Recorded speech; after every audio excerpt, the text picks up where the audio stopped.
ব্রিটিশরা ভারত উপমহাদেশে আসার পর হিন্দুরা যখন ইংরেজি শিখে অফিস আদালতগুলোতে চাকরি শুরু করলো, তখন মুসলমানদের ধর্মীয় নেতারা ফতোয়া দেওয়া শুরু করলো ইংরেজি শিখলে নাকি মুসলমানেরা সব কাফের হয়ে যাবে। সেখান থেকে আমাদের অধঃপতন শুরু। মোল্লারা শেষ পর্যন্ত মাদ্রাসার শিক্ষা ব্যবস্থা পেয়েছে, কিন্তু সেই সব শিক্ষা ব্যবস্থা আধুনিক শিক্ষা থেকে অনেক দূর পিছিয়ে। ঘরের মধ্যে টিভি ঢুকাইছেন, টিভি দেখা হালাল না হারাম? মাত্র কিছুদিন আগে টেলিভিশন দেখা ফতোয়া দেয়া মোল্লারা এখন টেলিভিশনের নিয়মিত অতিথি। ইজতেমার মাঠে ক্যামেরা ঢুকতে না দেয়া তাবলীগের লোকেরা এখন সাংবাদিক ডেকে সংবাদ সম্মেলনও ঘটছে। নির্বাচনে অংশ নেয় জামাতকে কাফের ফতোয়া দেয়া পীর সাহেবেরাও এখন হাত পাখা মার্কায় নির্বাচনে প্রতিদ্বন্দ্বিতা করছেন। আমেরিকার বিরুদ্ধে সোশ্যাল মিডিয়াতে জেহাদ করা মৌলভীরা হয়তো জানেনই না ফেসবুক, ইউটিউবে সবকিছুরই নিয়ন্ত্রক আমেরিকা। সুতরাং জেহাদের চিন্তা বাদ দিয়ে মুসলমানদের উচিত নিজেদেরকে আগে সংশোধন করা। বাংলাদেশের মতো 85% মুসলমান অধ্যুষিত একটি দেশ, যে দেশের সংবিধানের প্রস্তাবনায় বিসমিল্লাহির রহমানুর রাহিম লেখা আছে খাতা কলমে রাষ্ট্রধর্ম ইসলামও, কিন্তু মুসলিম এই দেশে আজ মানুষকে নামাজ পড়তেও বাধা দেওয়া হয়। অথচ আমেরিকার এমন একটি মসজিদও নেই যেখানে তারাবির নামাজ বন্ধ করা হয়েছিল। অতএব মুসলমানদের শত্রু এখন আমেরিকা না, বরং মুসলমানেরা এখন মুসলমানদের সবচেয়ে বড় শত্রু। আমরা যারা মসজিদে আকসাতে ইসরায়েলি বাহিনীর হামলার বিরুদ্ধে কথা বলছি, তারা হয়তো ভুলেই গিয়েছি মাত্র কয়েকদিন আগে বাইতুল মোকাররমের ঠিক একই কায়দায় হামলা করেছিল আওয়ামী লীগের সন্ত্রাসী বাহিনীরা, অথচ তারাও তো নামে মুসলমান।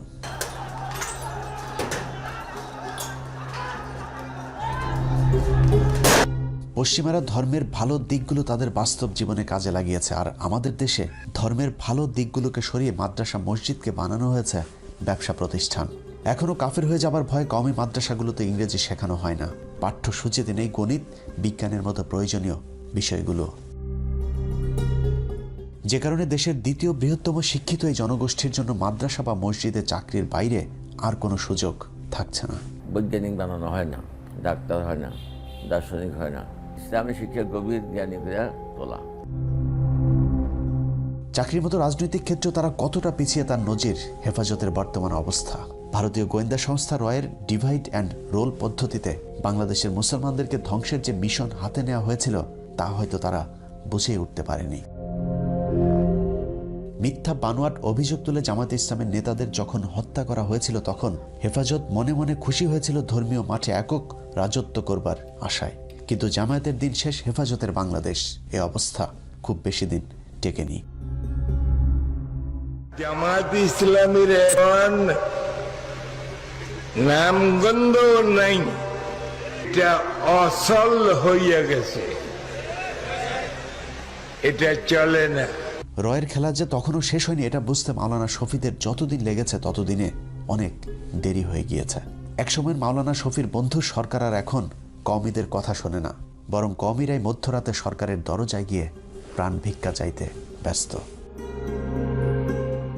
সরকারের মাত্র কয়েকদিনের অত্যাচার আর নির্যাতন থেকে বাঁচার জন্য হেফাজতের অনেক নেতাই এখন পদত্যাগ করতে শুরু করেছে, কিন্তু তাতেও খুব একটা লাভ হচ্ছে না।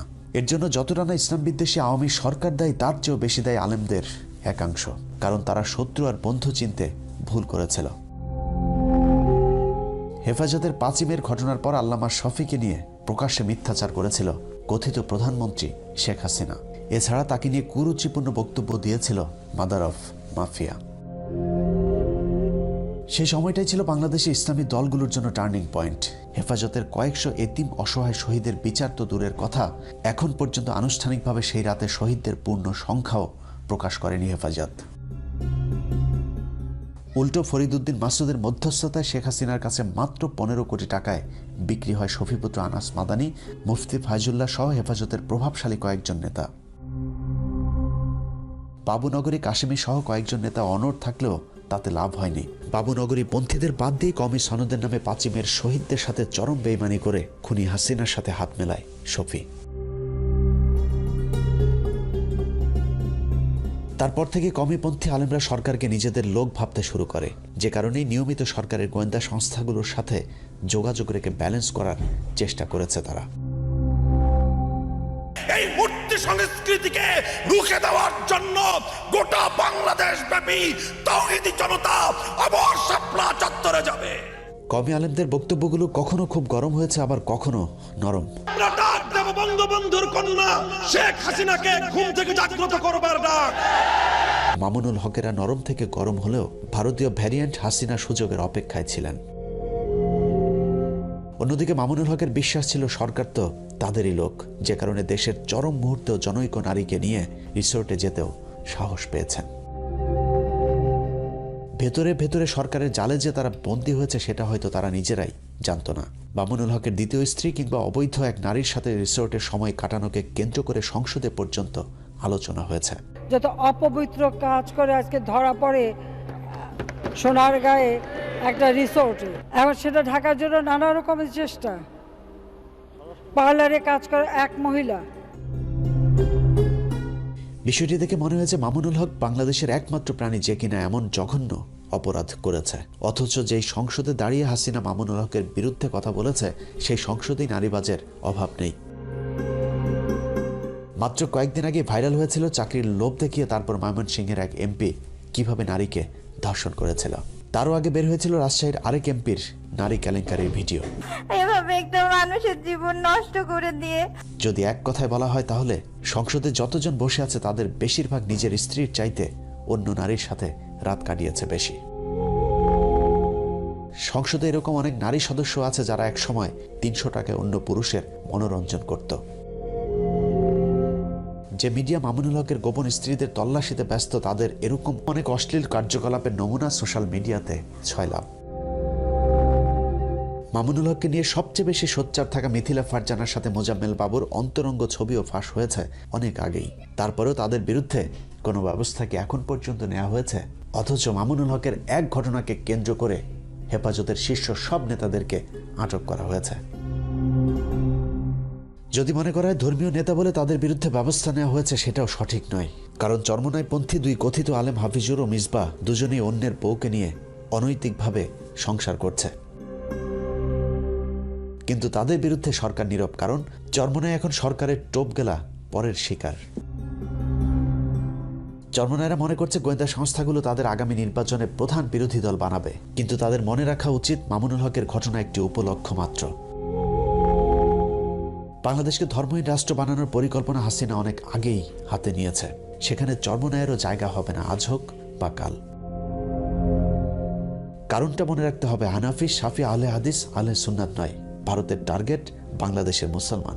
এক এক করে আমরা সবাই মার খাচ্ছি, কিন্তু একসাথে রুখে দাঁড়ানোর জ্ঞান কিংবা সাহস কোনোটাই আমাদের নেই, যে কারণে সামনের দিনগুলো বাংলাদেশের মুসলমানদের জন্য আরো বেশি ভয়ঙ্কর হয়ে উঠতে পারে। প্রিয় দর্শক, কেন এমন হলো? কেন মুসলমান মার খায়? কেন মুসলমান না খেয়ে মারা যায়? মাত্র 317 জন দিয়ে পৃথিবী জয় করা মুসলমানের সংখ্যা এখন 250 কোটি, যা পৃথিবীর দ্বিতীয় বৃহত্তম ধর্মীয় জনগোষ্ঠী। সংখ্যায় বেড়েছে কিন্তু হারিয়েছি সাহস। এক মুসলমান আজ আরেক মুসলমানের বিপদে বুক পেতে দিতে ভয় পায়, সুখ পায় অন্য মুসলমানের অসুখে। মুসলমানেরা আজ পৃথিবীতে সবচাইতে মুসলমানদের বড় শত্রু। নিজেদের এমন করুণ অধপতনের জন্য আমরা নিজেরাই দায়ী। কারণ সুন্নাত মানে আমরা এখন শুধু 4 বিয়ে করাকেই বুঝি, কিন্তু ইসলাম প্রতিষ্ঠার জন্য নিজের দাঁত ভাঙাও যে একটা সুন্নাত, সেটা আমরা ভুলে গিয়েছি। ইসলামের জন্য নিজেদের জীবন বিলিয়ে দিতে। আল্লাহর ঘর মসজিদ তৈরি করবার জন্য আমরা এখন ভিক্ষা করে টাকা তুলি, কুরবানির পশুর চামড়া তুলি আমাদের সন্তানদেরকে ইলমের দিন শিক্ষা দেবার জন্য। কিন্তু কখনো কি চিন্তা করেছেন, যেই দেশে শত শত হাজার হাজার প্রতিষ্ঠান সরকারের টাকায় চলতে পারে, সেই দেশে কেন মসজিদ মাদ্রাসা ভিক্ষা করে তারপর চলতে হবে? ভিক্ষা করে পৃথিবীতে ইসলাম প্রতিষ্ঠিত হয়নি। ভিক্ষা করে হয়তো কোনো রকম বেঁচে থাকা যায়, কিন্তু নিজের পূর্ণ অধিকার প্রতিষ্ঠায় লড়াই করতে হয়। তার জন্য প্রয়োজন ঐক্য। কে কোথায় হাত বাঁধে, কে বিশ্বাস করে কোন মাঝহাবে, কে হেফাজতি, কে জামাতি, এসব নিয়ে তর্ক করার সময় এটা না। 16 কোটি মুসলমানের দেশে রমজান মাসে বন্ধ হয়ে যাওয়া মসজিদ মাদ্রাসা যদি খুলতে হয়, তাহলে তালা ঝুলাতে হবে অত্যাচারী শাসকের হাতে। বর্তমান শ্বাসরুদ্ধকর পরিস্থিতি থেকে হতাশ হবার কিছু নাই। মুসলমান হয়ে জন্মেছে আর আমরা তো জন্মগতভাবেই সৌভাগ্যবান। ভারতীয় দালাল নব্য ফেরাউন হাসিনার বিরুদ্ধে এই যুদ্ধে সাময়িক পরাজিত মনে হতে পারে, কিন্তু শেষ হাসি তো আমাদেরই। কারণ আল্লাহ কোরআনে কথা দিয়েছেন, নিরাশ হও না, যদি তুমি মুমিন হও, বিজয় সুনিশ্চিত। আল্লাহ হাফেজ।